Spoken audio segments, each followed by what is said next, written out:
നാട്ടുകാർ കൈകോർത്തു. സർക്കാർ ഫണ്ട് കാത്തു നിൽക്കാതെ തകർന്നു കിടക്കുന്ന എടപ്പാൾ പൂക്കരത്തറ കോലളമ്പ് റോഡിന്റെ അറ്റകുറ്റപ്പണികൾ ജനകീയമായി തീർത്തു.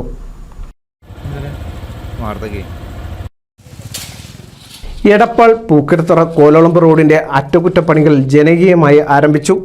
പൂക്കരത്തറ മുതൽ 3 കിലോമീറ്ററാണ് പണികൾ ആരംഭിച്ചിട്ടുള്ളത്. വളരെ ചെറിയൊരു സംഘം നാട്ടുകാർ സ്വന്തം കയ്യിൽ നിന്നും പണം മുടക്കിയാണ് സേവനം ചെയ്യുന്നത്. റോഡിന്റെ നവീകരണത്തിന് സർക്കാർ ഫണ്ടായി 4 കോടി രൂപ അനുവദിച്ചിട്ടുണ്ടെങ്കിലും അതിൽ സാങ്കേതികമായ കാലതാമസം നേരിടുമെന്നത് മുന്നിൽ കണ്ടാണ് നാട്ടുകാർ ചേർന്ന് പിരിവെടുത്ത് റോഡ് പണി ആരംഭിച്ചത്.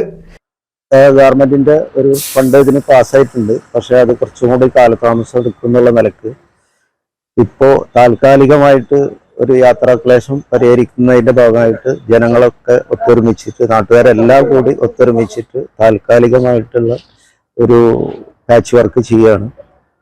ഇപ്പോഴത്തെ യാത്രാക്ലേശം അവസാനിപ്പിക്കാനും ബുദ്ധിമുട്ട് അവസാനിപ്പിക്കാനും വേണ്ടി അതിലെല്ലാ ജനങ്ങളുടെയും പിന്തുണ ഉണ്ട്. നാട്ടുകാരുടെ എല്ലാവരുടെയും പിന്തുണയോട് കൂടിയിട്ടാണ് ഇത് ചെയ്യുന്നത്. അപ്പോൾ ഇത് പൂർത്തീകരിക്കാൻ 3.5 കിലോമീറ്റർ ഉണ്ട്. അപ്പോൾ നാളെ മറ്റന്നാളത്തോട് കൂടിയിട്ട് ഈ വർക്ക് പൂർത്തീകരിക്കും. ഏകദേശം 5 ലക്ഷം രൂപയാണ് അറ്റകുറ്റപ്പണിക്കായി നാട്ടുകാർ സ്വരൂപിച്ചത്. പൂക്കരത്തറ കോലളമ്പ് റോഡ് 2 വർഷത്തോളമായി തകർന്നു കിടക്കുകയാണ്. അറ്റകുറ്റപ്പണികൾ അനന്തമായി നീളുകയായിരുന്നു. 2023 ബജറ്റിൽ 5 കോടി അനുവദിച്ചെങ്കിലും നടപടിയൊന്നും ആയില്ല. തുടർന്ന് നാട്ടുകാർ നിരന്തരം സമരം ചെയ്തെങ്കിലും ഫലമുണ്ടായില്ല. ഒടുവിലാണ് നാട്ടുകാർ പണം സ്വരൂപിച്ച് അറ്റകുറ്റപ്പണികൾ നടത്തി തുടങ്ങിയത്. NCV news, Edappal.